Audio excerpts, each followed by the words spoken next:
70,000 మంది మనం పనిచేస్తున్నాం. అంగన్వాడీ టీచర్స్ హెల్పర్స్ సమస్యను పరిష్కరించాలని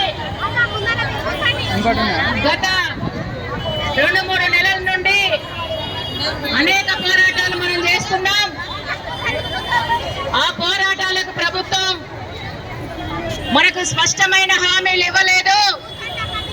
అందుకే ఈరోజు మన ICDS కు తలకాయ లాంటి డిపార్ట్మెంట్ హెడ్ ఆఫీసు ఆ కమిషనర్ ఆఫీస్ దగ్గరకు వచ్చి తాడో పేడో తేల్చుకోవడానికి ఈరోజు సెంట్రల్ రన్ ని బంద్ పెట్టి సముద్రం లాగా కదిలి వచ్చిన మీకందరికీ టీచర్లకు హెల్పర్లకు పేరు పేరున ధన్యవాదాలు, విప్లవాభివందనాలు తెలియజేస్తున్నాను.